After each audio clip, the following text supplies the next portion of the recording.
What is up, everyone? Welcome back to our lawn, and today we just have some maintenance work to do back here on the practice facility, and I think I'm going to use this as an opportunity to talk about some myths that I'm starting to see. I've joined a couple backyard green Facebook groups, and boy, you think advice in general lawn care channels is bad. You should see how bad the advice in backyard putting green Facebook groups are.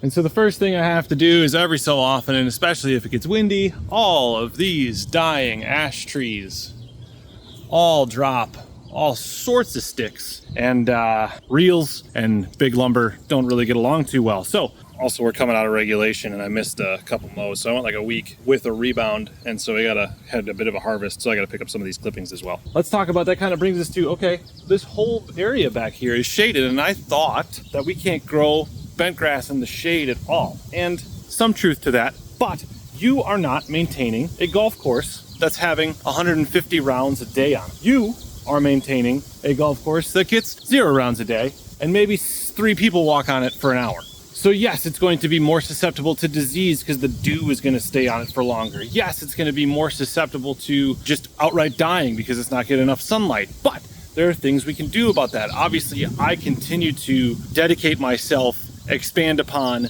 my fungicide program, and I continue to dedicate myself, and one of the things that I have to do today is get plant growth regulator down, because both of those things can help protect us against some of the issues that all the shade causes, which plant growth regulator reduces the need for sunlight, and obviously we get the right fungicides down, we are preventing against diseases that are coming in and giving us problems. That's unfortunate. I just recorded this in a time lapse of my face. But now we're mostly leaf stick free. I gotta move some of the ones that Gus brought in. Nope.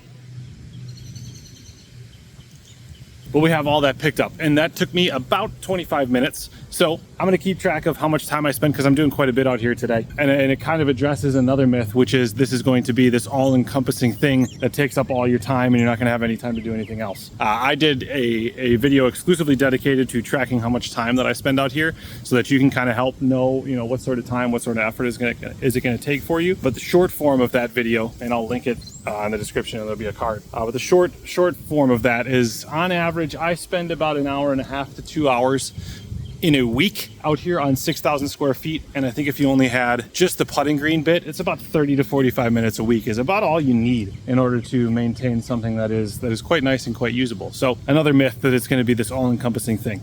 At long last here, I'm going to finally get back down to 1/8 of an inch. I used to, when I first started, maintain this at 1/8, because that was what the USGA said was like the top of the green height specification.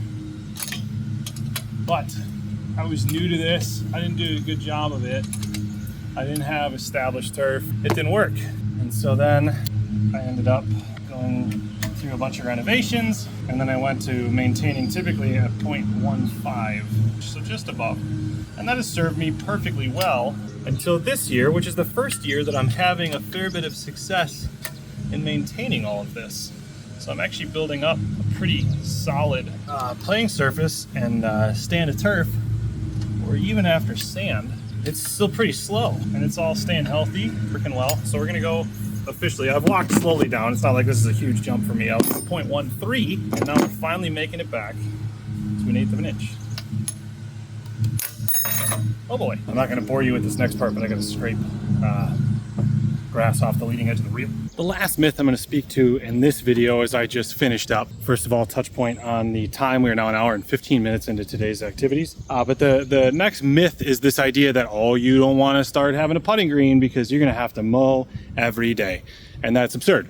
Like, it's just outright silly. Again, you're not maintaining a golf course that people are paying you to play at its highest level of condition day in, day out, all the time, where it always needs to be cut. And even then, golf courses don't cut every single day. Not all of them, not all of the time. Some days they just roll, some days they do nothing. But especially under regulation, I get away with just fine mowing twice a week. My general mowing cadence is usually about twice a week. If it comes out of regulation on me every so often, now I got to do, every other day. I mowed yesterday and today, but I mowed today because I want to spray. Otherwise I wouldn't have. So really the expectation and kind of what you can expect to look for when you're talking about mowing frequency is twice a week. And if, you're going to have people over and you want to putt and you want to use it, then mow that day or, whatever. You're not going to use this every day. So why mow it every day? If there's going to be a day you're going to use it, make that the day that you cut everything and have it, tip-top shape for you to use. Right now we're down to 1/8 of an inch and I'm going to leave it here for a while. This is delightful. As you saw, it's rolling extremely well.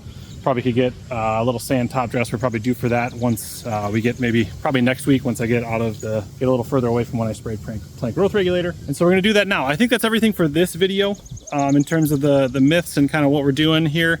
I'm going to now spray plant growth regulator and Armada fungicide, get that down. I got a ton of content on that, so we don't need to film that. Let me know in the comments what other myths or questions or concerns might you have with getting yourself into a backyard putting green that I could try to address here, maybe in a following short, or make another video dedicated just explicitly to addressing some of these backyard putting green myths. So let me know those in the comments. Hope you enjoyed the video today. Thank you so much for watching. As always, subscribe to the channel if you want to follow along to everything we're doing here.